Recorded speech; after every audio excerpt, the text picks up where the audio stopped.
Hello, and thank you for joining me this week. This week, I'm going to share with you my field trip to Barnes& and Noble.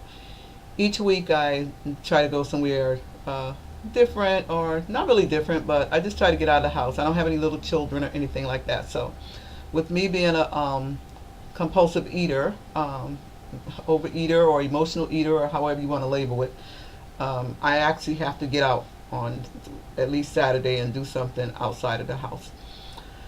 So I decided this week I wasn't going to go to my Whole Foods store, which has a little cafe that I love inside. So I decided not to go there this week. That I wanted to read a few books. So I went into Barnes and Noble. Oh, before I left, I decided this week I wanted to wear my goddess necklace. I wore the moon goddess necklace, but I don't know why I wanted to put it on, but something told me just to wear it today. So I put it on and I wore it today. Excuse me, not today, but Saturday. Um, so, anyways, I'm at Barnes and Noble and I'm getting my coffee. And the young lady who was serving me, she asked me, she said, "Oh, what is that pendant you're wearing?" I said, "Oh, um, it's a goddess necklace." She said, "My friend has one and she doesn't even know what it is, but she loves it." I said, "Well, this is the moon goddess. You know, there are different goddess if you study myth and legends and things like that, or any type of religious doctrine. Sometimes they'll start talking about gods and goddesses and things like that. So this one is the moon goddess." So I didn't get into too much of it, so because I really didn't want to get into too much of gods and goddesses and things like that. I have a rule. When I'm out, especially if I want to just enjoy the day, don't talk religion and don't talk politics. I don't like to do either one. First of all, people are very opinionated, and a lot of times people will misunderstand or they kind of miss the message, depending on the circumstances. So I pretty much try to stay away from those two topics, especially if I want to enjoy my day. So, anyways, collected all my books. I picked up about 10 books. That's pretty my norm. And when I go to Barnes and Noble, and sat down and started to read them. I actually bring a notepad and pen or pencil because I also journal at the time. I actually write down books that I read and decide if I want to purchase it at a later date or if I want to purchase it right then. But I write notes on my pad, in my pad, excuse me, regarding the books. And I can actually go through about 10, 15 books in a sitting. Depending on if I'm really interested in the books, it could take me about an hour or 2 hours. But I actually finish all the books before I leave Barnes and Noble. Some of them I take with me, some of them I don't. But anyways, here goes. So I'm sitting having my coffee, and it was very pleasant. A lot of people, a lot of middle-aged, elderly people were there this time. In the area I was in, I was actually the only black person in that area. I don't know why. It just, I think it just happened that way. And I'm actually saying this for a reason. I don't want to offend anyone, and I hope no one finds this offensive. If you do, I suggest you not even listen to the rest of the story. Okay, so I'm sitting there, and there was a white woman sitting in front of me, and actually there was a black woman getting ready to sit in back of me, but she decided she wasn't going to sit there, so she went and sat somewhere else. So that's why I say I was the only black African American sitting in that particular section. It's like a little section off. So this other lady, white lady, and another white girl came, and they sat in back of me. I've been to this Barnes Noble many a times, and I've actually seen this lady and this young lady there many times. They were actually, I knew that they were college students. Um, the older lady was about 56, the younger girl about 24. Okay, so there was a gentleman that walked in, a black gentleman.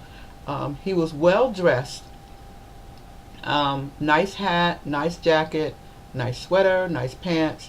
I kind of did like a up down kind of thing because I saw him kind of hesitantly walking around, people. So he walked over to the young lady who was sitting in front of me. and he whispered to her. He was standing there for a few seconds whispering to her. But I can tell from her body language she was becoming very disturbed.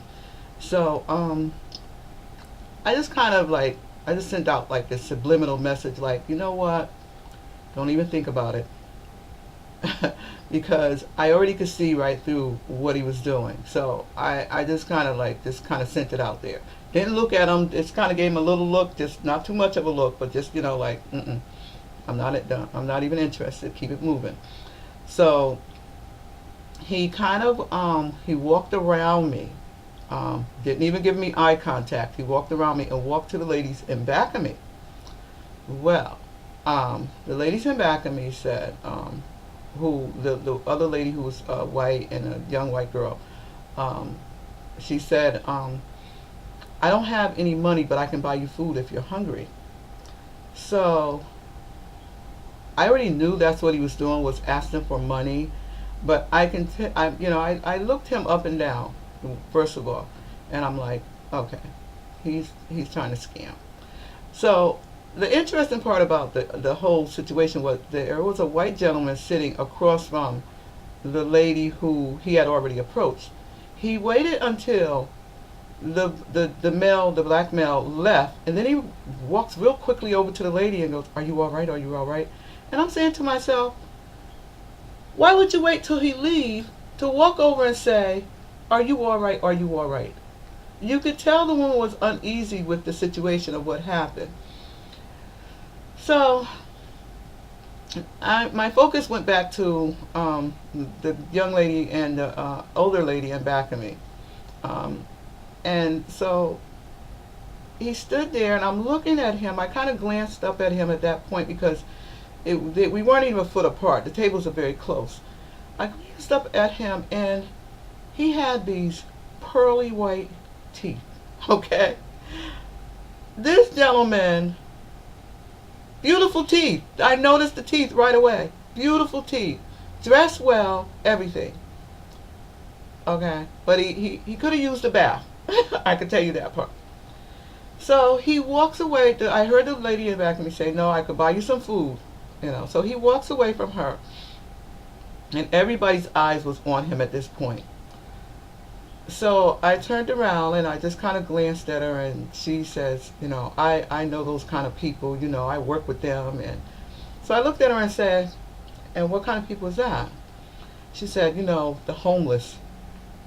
I looked at her and and I'm looking going, he is not homeless. Like this, he walked to the lady in front of me, and the couple, and the lady in the one in back of me. He did not approach me, and I looked at her and I said to her, "Did you notice he didn't approach me?" She said, "Yeah, I was wondering why he didn't come to you." I said, "Because I gave him that look like I can see right through you. Don't do it. I'm not interested." And so I looked at her and I said, and I know these type of, I've worked with a population of people too that are underprivileged or deprived, and everybody doesn't fit the category. Everybody has a scheme or a scam going. When they approach you, and if you notice, he walked around me to get to you. You have to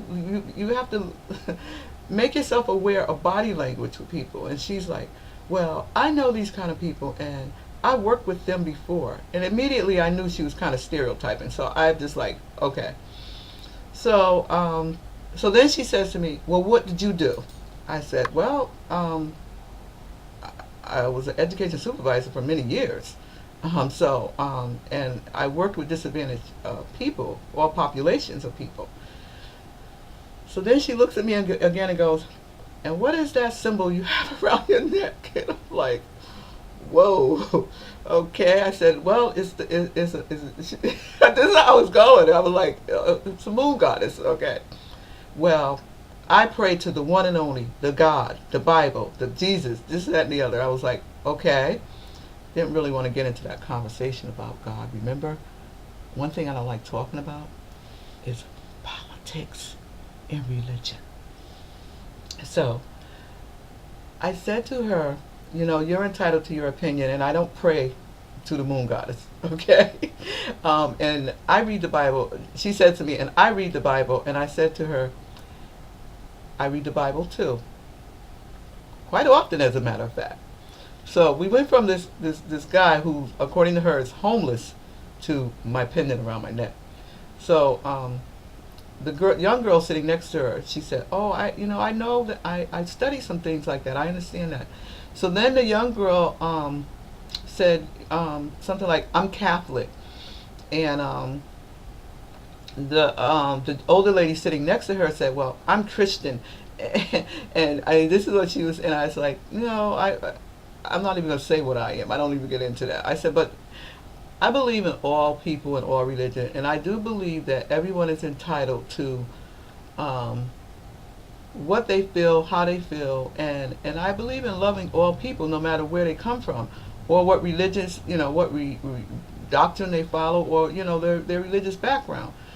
You don't have to follow and believe something, but having respect for someone else's opinion or view on a worldly level is quite acceptable." "Oh no, that's not acceptable at all." This is what she says. That's not acceptable. There's only one and only one book, and that's the book of Jesus Christ. I said, I don't really want to get into this conversation, and so the young girl sitting next to me, she said, "I believe that too, that you can respect people even if you don't follow the type of religion that they follow, but you still can have respect for, people." I don't even know how we got into that conversation.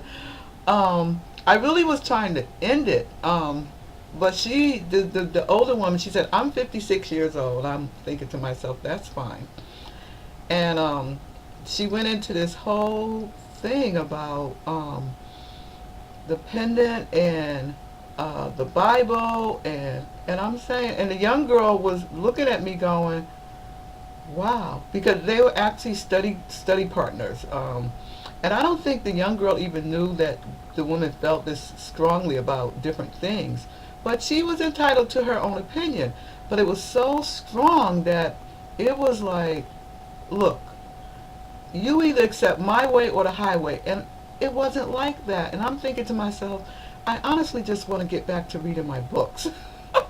So then, in the midst of this, here comes this gentleman coming back. This time he had a plate where he had a piece of cake on the plate. So he goes to the lady, "Are you still willing to buy me some food, because I'm a diabetic and I'm hungry?" So I said, excuse me for laughing. So I looked at her, and I'm thinking to myself, okay, what is she going to say to him now? So she looks up and said, "Well, if you're diabetic, why are you eating the cake?" So he goes, "I don't know, I just want something to eat." So then she says, "Well, where did you come from?" So he said, I came from Bridgeport, which is like another 2 towns away from where we were at. So she says again to him, "Well, how did you get here?" He said, "I took the bus." And I'm saying to myself, hello, lady, that's a light bulb right there. So, and I'm looking at him. I mean, he was very well dressed, okay? Very well dressed for a homeless person. I mean, you don't, I mean, I'm not saying that he had to be dressed down or dressed any kind of way, but it was just something about him, okay? I had this feeling. It just wasn't right. So then she says, so then she says, oh, and I just want to share with you too that the young girl who's sitting next to her, she says to me, I was really afraid. I looked at her. I said, "Don't be afraid. He doesn't appear to be want to harm anybody. He just appears to be scamming." Okay, so she looks up at him and she says to him, "Well, why did you come here to Barnes and Noble?"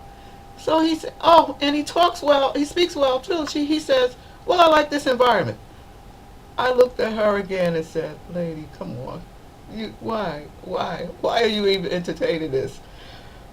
So, in the midst of all that, he decides he's going to walk away. Because by this time, I'm looking at him. I'm giving him the look, okay?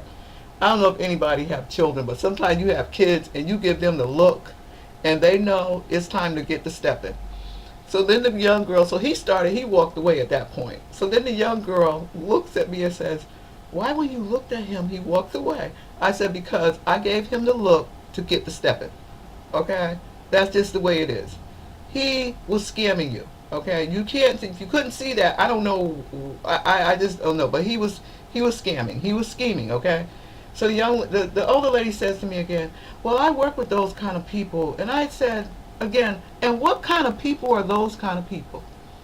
Tell me, what are those kind of people? I said, there's some things that you really, really, really have to use your better judgment. You just don't, when you invite things into your space, okay, what I mean by space, you're around your surroundings, okay, you have a space in front of you, and you have a choice whether to invite whatever it is, that energy, whether that energy is negative or positive. You have a choice. You can bring that energy into your area, into your space, into your being, or you can push it away and let it go. Because regardless of what happens, you're going to be affected by that. That's going to somehow stay with you. If that energy is negative energy or positive energy, it's going to stay with you. So why allow yourself to be, how can I put it, wrapped up like a mummy in that for the rest of the day or evening or whatever it is? The young girl had already said, he scares me. So immediately I said, you know what, let me just rescue her from this, because she's afraid, and this gentleman is well spoken, well dressed, and has pearly white teeth. So I know good and well there's something wrong with this picture. Okay? There's definitely something. And he took the bus 2 towns over to get to this Barnes & Noble. So I'm saying to myself, you are making this whole big deal about this pendant I'm wearing around my neck, but you're sitting here entertaining this man who's scamming you. I didn't get it. Okay? And telling me about who you pray to. I didn't get that one at all. And so I'm thinking to myself, let me just relieve this young girl of the presence of this gentleman right now. Because she was young, she was impressionable, and I don't know where this other lady was coming from. So I just gave him that look. Okay? The look when you have children and you say, okay, it's time for you to get it together, keep it moving. The next thing I know, he was gone. And didn't come back either. And the young girl looked at me and said, why when you looked up at him with that look, he laughed and didn't come back? I said, because I gave him the look to keep it moving. She said, what? What does that mean? Get to stepping. Nobody's interested in that. Get to stepping. You go, okay? I can see right through you. The bottom line was this. I gave him the look to tell him that I could see through what he was doing. And it was unacceptable. Okay? It was totally unacceptable. And I said to her, you already shared that you were afraid. There was really nothing to be afraid of, because believe me, if I had to open my mouth, I would have, but I didn't have to open my mouth. I already looked him up and down. I already knew what I had to do. I had to give him the look as to, we're not interested, and you're actually invading our space right now. So he just left and didn't come back. I'm making this really short. It doesn't seem short, but it is. The whole thing with the interaction between him and the 2 ladies behind me, that went on for a while. But and what's interesting to me is that, and the reason I said about the black and the white thing, it had nothing to do with color for me, but it was interesting because I really didn't give him the time of day. I just kind of looked back down at what I was doing. But I can tell in some of the faces that they were kind of fearful. And I wonder if he was a white man, would they have still been as afraid? I just wonder, but I really didn't get into that.